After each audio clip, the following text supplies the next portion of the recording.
अब अवतार कैसे होगा, अवतार कौन कराएगा? तो कहते हैं कि इसके लिए तो नारद जी सबसे बढ़िया। हर काम में आपको नारद जी मिल जाएंगे, भगवान की हर लीला में नारद जी। तो कुछ लोग कहते हैं भैया नारद जी तो लड़ाई झगड़ा कराने वाले, नारद जी लड़ाई झगड़ा कराते हैं, चाहे वो भोलेनाथ हो, चाहे वो कृष्ण रुक्मिणी का संवाद हो, सब जगह ये नारद जी आकर लड़ाई लगवा देते हैं। पर नारद जी की इतनी महिमा है कि जिसको नारद जी मिल गए उसको भगवान मिल जाते हैं। चाहे ध्रुव हो, चाहे प्रहलाद हो, चाहे कल की कथा में आपने सुना है भक्ति महारानी को, और जो उनके बेटे ज्ञान और वैराग्य है वो तरुणा अवस्था को नारद जी के ही कारण प्राप्त हुए। और ब्रज में तो कहते हैं कि जिसकी बात को कोई रद्द नहीं कर सकता वो कौन है? नारद जी, वो नारद है। तो नारद जी ने सोचा कि सुखदेव जी का जन्म हमको ही कराना पड़ेगा।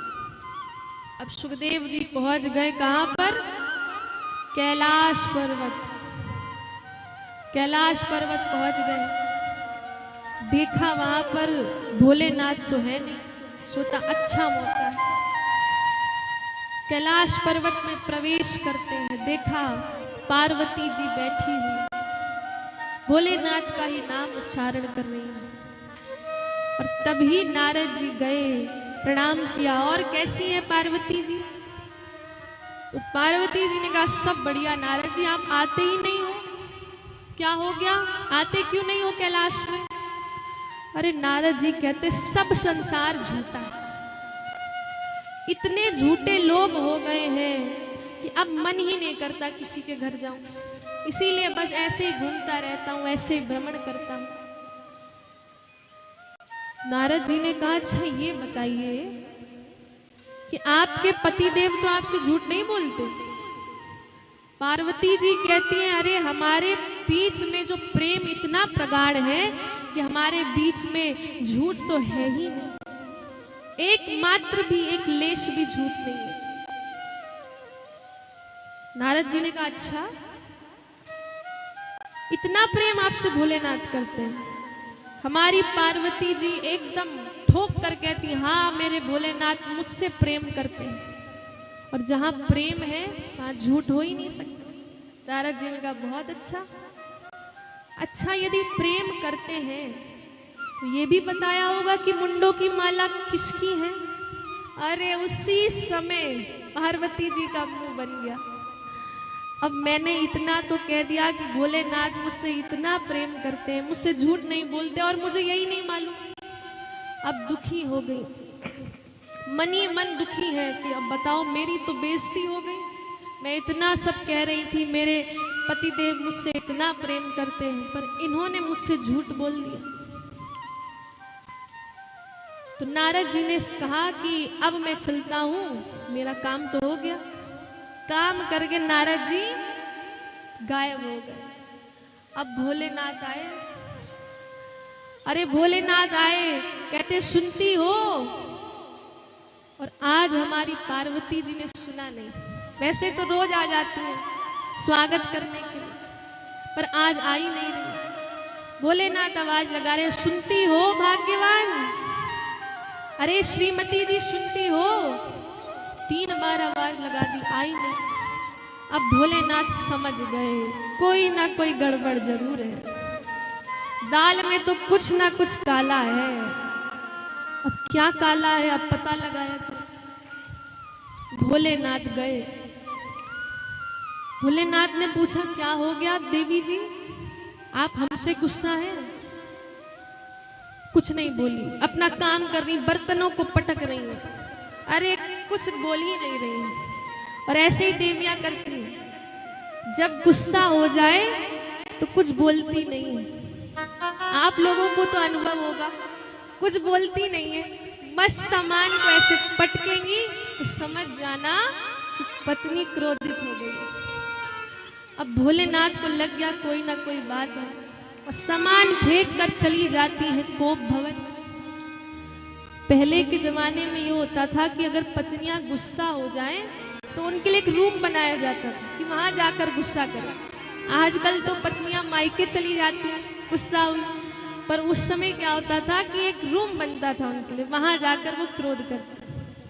तो चली गई पार्वती जी, वहीं कोप भवन पे बैठी।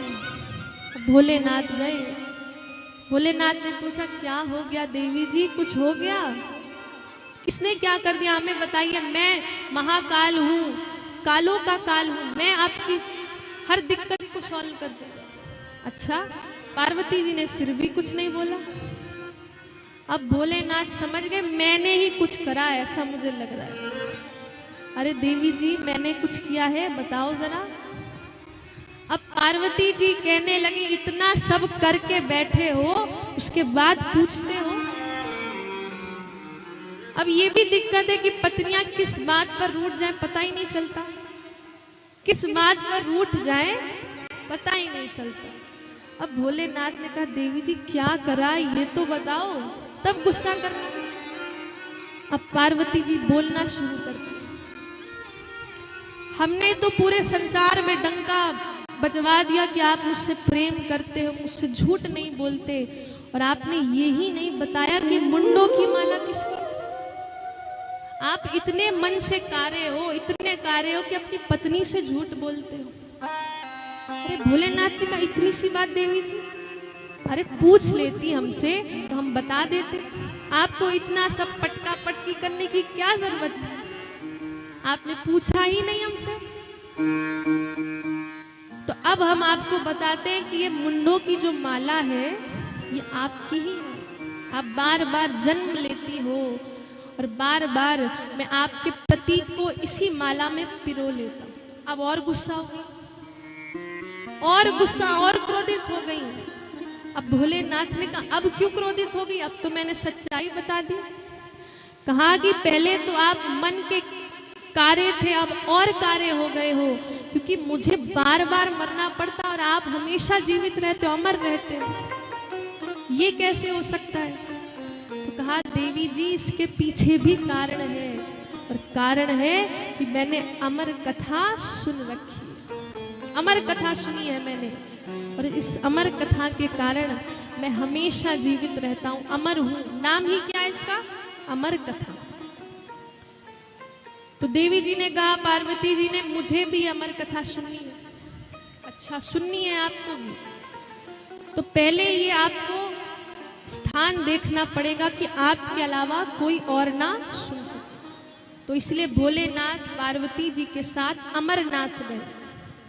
अमरनाथ में एक वट वृक्ष के पीछे हमारे भोलेनाथ ने आसन बिछाया और वहीं पर बैठ गए। पर जैसे कल हमने आपको नियम बताए थे कि कुछ नियम होते हैं, बात नहीं करनी है, तो वैसे भोलेनाथ ने भी नियम बताए कि पार्वती जी जब मैं कथा कहता हूँ तो मेरी आंख बंद हो जाती है, क्योंकि मैं भगवान की कथा जब बोलता हूँ तो आंखें नहीं खोलता हूँ, क्योंकि उस समय मैं भगवान के भाव में ऐसा खो जाता हूँ कि आंखें बंद करके साक्षात मेरे सामने लीलाएं होती। और अगर हमने आंखें बंद कर ली तो लोग कुछ भी करेंगे, इसलिए हम आंखें नहीं बंद करते। पर भोलेनाथ कहते मैं आंखें बंद कर लेता हूँ क्योंकि मुझे भगवान की सुंदर सुंदर लीलाएं दिखती हैं। तो इसीलिए आपको क्या करना है, हुंकारा देना है, हुंकारा देना है कि मुझे पता चल सके कि आप कथा सुन रही हो। पार्वती जी ने कहा ठीक है, और अब दूसरी शर्त कही कि आपके अलावा इस कथा को और कोई नहीं सुन सकता, छिपकर इस कथा को कोई नहीं सुन सकता। इसलिए कहा जाता है कि भागवत कथा के सामने आकर कथा सुननी चाहिए। इसलिए आप भागवत महारानी जो पोथी है उसके सामने बैठकर जो फल मिलता है वो छुपकर नहीं मिलता है। लोग कहते हैं कि हम तो भैया अपने घर से ही सुन लेंगे, आवाज वहां तक आ रही है, उसका कोई फल नहीं है। जितना फल आप पांडाल में भागवत जी के सामने बैठकर सुनोगे उसका फल आपको साक्षात मिलेगा। इसलिए कहा जाता है सामने बैठकर कथा सुननी चाहिए। ठीक है, मैं ही अकेले सुनूंगी। तो इसलिए अब भोलेनाथ ने 3 बार ताली बजाई।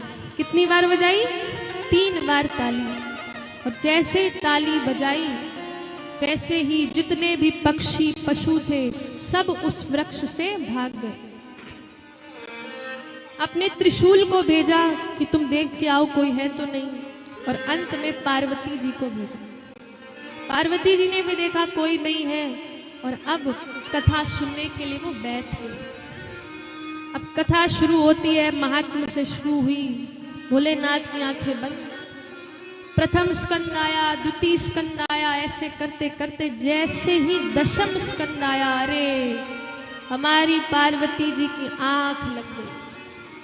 आंख लग गई और वो सोने लग जाती है। भोलेनाथ यहाँ कथा कह रहे हैं कि महाआसन में महादेव जी बैठे आसन मार, कि आसन पे बैठे हमारे भोलेनाथ कथा कह रहे हैं। पर बीच में नींद आ जाती है और कहते हैं कि उसी समय एक शुक का जो अंडा था वो वही था, वो टूट जाता है और वो अब माँ पार्वती के स्थान पर हुंकारा देने लगता है।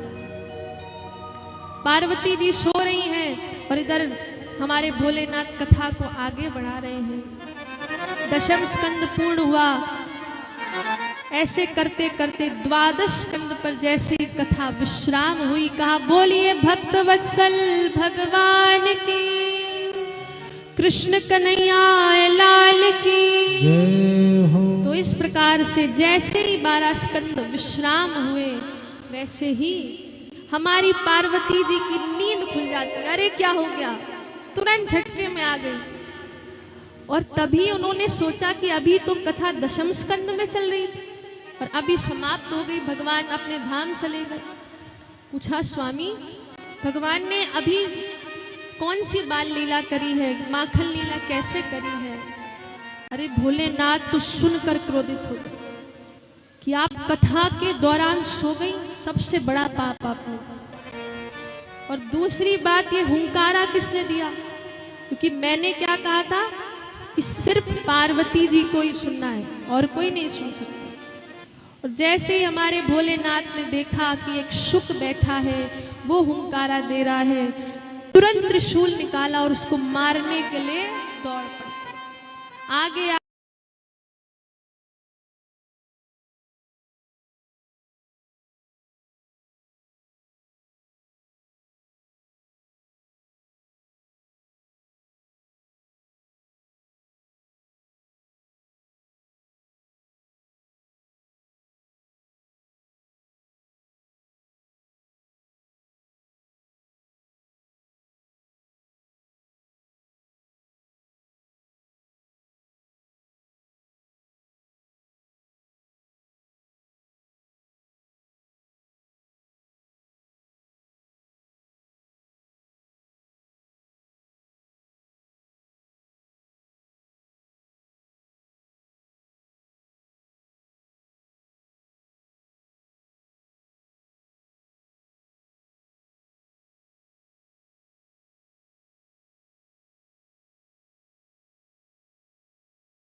है और अमर कथा सुनने वाला कभी मर ही नहीं सकता।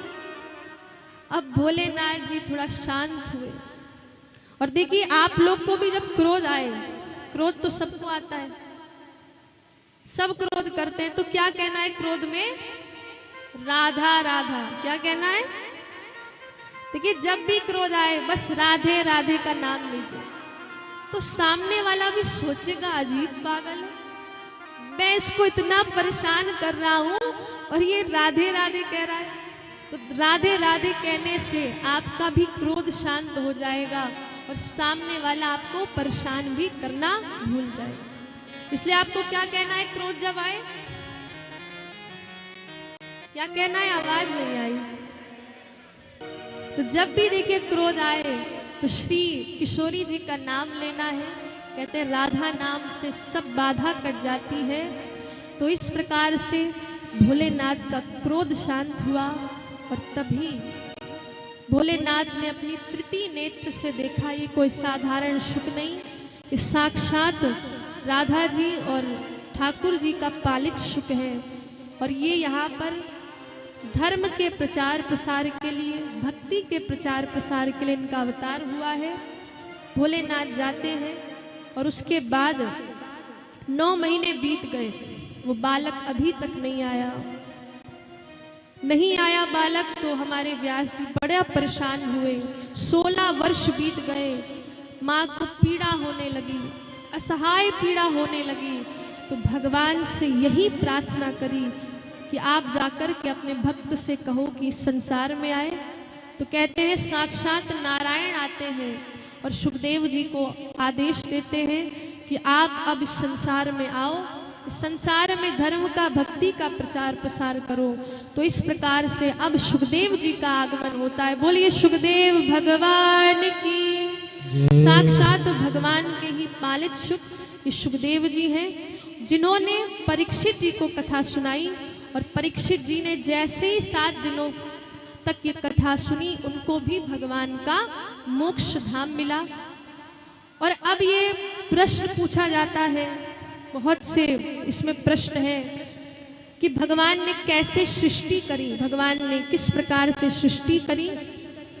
तो कहते हैं कि सबसे पहले नारायण ने अपने नाभि कमल से ब्रह्मा जी का प्रादुर्भाव किया। ब्रह्मा जी जैसे ही प्रकट हुए, उनको आदेश दिया कि आप सृष्टि बनाओ। इस प्रकार से ब्रह्मा जी के ही माध्यम से पूरी सृष्टि का निर्माण हुआ है। और बहुत से लोग देखिए कहते हैं कि भैया ये जो सृष्टि बनी है ये भगवान ने नहीं बनाई। अरे कोई एक बिग बैंग थ्योरी है, कुछ फूटा ब्रह्मांड में और ये सृष्टि बन गई। अब बताइए कि सृष्टि क्या किसी साइंटिस्ट की थ्योरी से बन सकती है? इतनी सुंदर सृष्टि, इतने सुंदर पेड़ हैं, इतने सुंदर पहाड़ हैं, तो क्या कोई सिर्फ फूटा और ये सृष्टि बन गई? ऐसा हो सकता है? आप ही बताओ। नहीं हो सकता। और बहुत से लोग प्रश्न करते हैं, अरे भैया भगवान ने नहीं, ये सब तो एक थ्योरी आई उससे ये संसार बना है।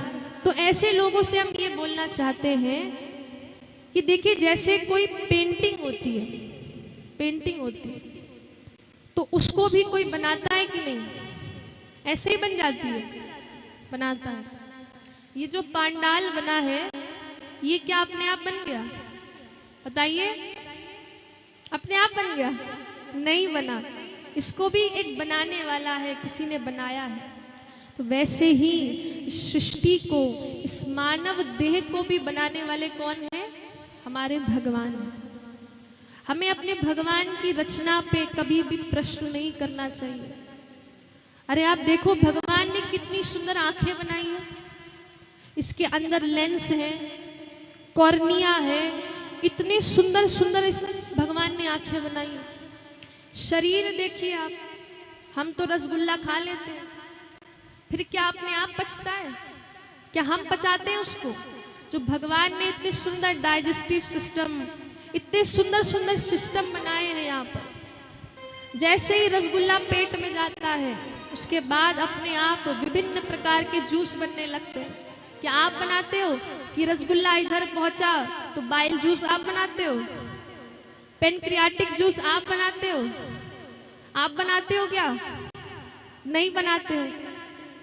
जब इंटेस्टाइन में पहुंच गई तो उसके बाद अपने आप ही उसमें से जो न्यूट्रिशन होते हैं उसको अपने आप ही वो ऑब्जॉर्व कर लेती है। तो ये सब मानव बुद्धि तो नहीं बना सकती, ये सब वही बना सकता है जिसने संसार को बनाया। तो ये भगवान के प्रति प्रश्न करना कि भैया ये तो ऐसे ही बन गया, हवा में बन गया, ये गलत है। कुछ लोग कहते हैं भैया भगवान तो कुछ है ही नहीं, भगवान कहीं नहीं है, ये सब कथा करना, ये पूजा करना सब बेकार है, टाइम वेस्ट है। पर ऐसे लोगों से हम कहना चाहते हैं कि अच्छा बताइए कि दूध में मक्खन होता है कि नहीं, होता है कि नहीं, पर निकलता कैसे, जब हम उसको मथानी से मथते हैं तब मक्खन निकलता है। इस वातावरण में हवा है कि नहीं, दिखती है आपको, दिखती है, पर हवा तो है, हम सांस ले रहे हैं। और आजकल तो देवियां जो है, जो आप लोग मैया लोग हैं, वो क्या लगाती है, सनस्क्रीन लगाती है। क्यों लगाती है? क्योंकि अल्ट्रावायलेट रेज आ रही है। आपने देखी है अल्ट्रावायलेट रेज? किसी ने नहीं देखी, पर लगा रहे हैं क्योंकि है। जब हम इतनी सब चीजों पे विश्वास कर लेते हैं, सनस्क्रीन लग जाती है, ये लग जाता है, तो भगवान के ऊपर आप ऐसे प्रश्न क्यों दागते हो कि भगवान नहीं है, भगवान कहाँ है, तो दिखाओ। ऐसे बड़े बुद्धिमान होते हैं, तो हम उनसे कहते हैं अगर आप बुद्धिमान हो तो अपनी बुद्धि दिखाइए जरा। क्या वो बुद्धि दिखा पाएंगे? बुद्धि नहीं दिखाई जा सकती। आप हवा ले रहे हो, हवा दिखाओ मुझे। अगर जिस दिन हवा दिखा दी उस दिन आपको भगवान भी दिख जाएंगे, ये विश्वास है। तो भगवान के प्रति प्रश्न करना, भगवान है कि नहीं, सबसे बड़ा पाप है। कभी नहीं करना चाहिए। भगवान के प्रति प्रश्न कभी नहीं उठाना चाहिए। भगवान पर आप जितना विश्वास करोगे, आपको भगवान की लीलाएं जीवंत दिखाई देंगी। ये हमारे संतों का विश्वास है। हमारे संतों ने, मीराबाई ने, नामदेव ने, ज्ञानदेव ने, सब ने देखा है। उनकी भी तो यही आंखें थी कि नहीं? कि क्या उन्होंने कोई अलग से चश्मा लगाया था? नहीं लगाया था। तो इसीलिए इस कथा से आपको यही मालूम चलता है कि सब जगह भगवान व्याप्त है, हर जगह भगवान है। बस आपके अंदर क्या होनी चाहिए? हाँ, आपके अंदर भावना होनी चाहिए, आपके अंदर प्रेम होना चाहिए, तो आपको भगवान भी दिख जाएंगे। तो यही आज हम कथा को विश्राम करते हैं। बोलिए श्रीमद् भागवत महापुराण की जय हो। हरि व्यापक सर्वत्र समाना, प्रेम ते प्रकट होए मैदान। हरि व्यापक सर्वत्र समाना, प्रेम ते प्रकट होए मैदान।